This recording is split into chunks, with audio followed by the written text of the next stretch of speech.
The hoverbike is arguably the best mode of transportation in The Legend of Zelda Tears of the Kingdom, and that's for a good reason. This thing is much faster than basically anything else in the game, and it's just more versatile and it's cheap. So it's faster than horses and cars that you can make, and basically anything else, and you only need 3 pieces, and the maneuverability of it is, amazing. So let me show you how to build it. Now there's a big reason why I'm making this video. The main reason why is because there have been a ton of people across both of my channels on TikTok and on YouTube talking about the fact that they are having a very hard time getting this thing to fly straight. So just make sure you're paying attention to the video, and I'm going to show you exactly how to make sure that it's lined up straight. To get started, you're going to need 2 fans and a steering stick. You can get these extremely easy in all the Great Sky Island gumball machines, so shouldn't have too much of a hard time getting them. Next, you want to pull out the fans and the steering stick, and you want to make sure that the fans are pointing straight down at the ground, and make sure, to make it a little easier, find you a flat piece of land, probably with a little bit of space so you have room to work. From there, you want to grab the steering stick and you want to tilt it backwards, and then you want to connect it to your first fan. Now, the reason why you want to tilt the steering stick backwards a little bit is because you want these fans tilted forward when you're flying. So when the steering stick is upright, your fans are going to be slightly tilted forward, which is going to give you forward momentum, and it's going to make it a lot easier to control, and you're not just going to go flying all the way up into the edge of space. So yeah, make sure you're angling your fans. Now, to line up the steering stick with the fan, what I like to do is I like to be behind the fan and behind the steering stick, with the steering stick facing towards the fan. And once you have it tilted back a little bit, you kind of want to play with the glue per se of the Ultra Hand, and you want to make sure that you understand exactly where it's going to snap to, and you want it to snap exactly in the middle. And I say the middle, it's a circular object, but basically right where you're standing in front of you, and you want it facing the center of that fan the best you can. And the best way I do it is I look for one of those little slits in the fan, I guess a spoke in the fan vent, and I try to line it up with the middle of that. And again, you might have to play around with it a little bit, but if you can get this part lined up, the rest of it is basically a breeze.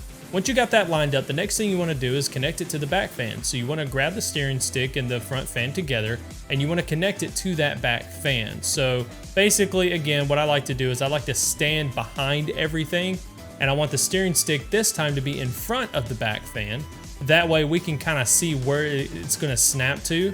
And again, you just want to play around with it and see if you can get it to perfectly align with the rest of, the bike.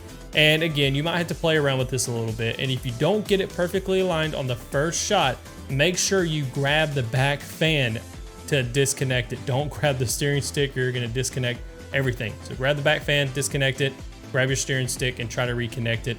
And again, the trick to this is to see if you can get it to connect, in the middle of one of those little fan vents. That's the best way that I can explain it.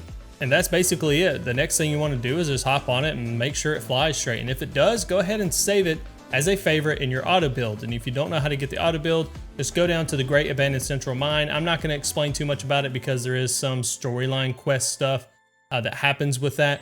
But yeah, make sure that you save it to your auto build favorites. That way you don't have to try to align it every single time you want to use it to go places. Now, before you click off the video, let me show you how to make a weaponized hoverbike. This thing is super fun, especially when you're traversing down in the depths, or honestly, if you're taking out like mob encampments up on the surface, it's super fun.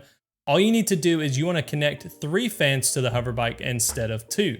In order to do this, what you want to do is connect 2 fans together by themselves. Make sure they're all facing down. From there, grab your steering stick and connect it to the center of the 2 fans. Now make sure you're behind the 2 fans, because these are going to be your front 2 fans, but in the middle of the 2, just like you see here. Also notice I'm not tilting the steering stick on this design because I need the front 2 fans to support a lot of weight, so they need to be pointing straight down at all times. So in order for that to happen, you want to make sure that your steering stick is facing the exact same way as your fans. Next, you want to grab your last fan, and again, make sure you're standing behind everything, and you want to tilt it forward. This fan is going to be what drives you forward when you're driving around. So tilt it forward, and you want to connect it to the back of the steering stick, as you can see I'm doing here. And once you got that done, you're basically finished with the hard part. The next thing you want to do is grab a construct head and 2 beam emitters and connect it to the front of the bike, same as you did with the steering stick, but on the other side. You also want to make sure that they're tilted downwards because again, you're going to be flying around everywhere. So make sure that you connect your construct head tilted downwards at an angle. That way it can see up under the bike when you're flying. That way it can shoot, you know, in front of you, behind you, on the sides of you, and all that kind of good stuff. But there you guys have it. That's how you can build yourself the perfect hover bike in The Legend of Zelda Tears of the Kingdom. If you enjoyed the video, make sure you hit the like button and consider subscribing to the channel for more future content. But guys, I'm peacing out for now. Have a great day, great night, wherever you are. And until next time, peace out.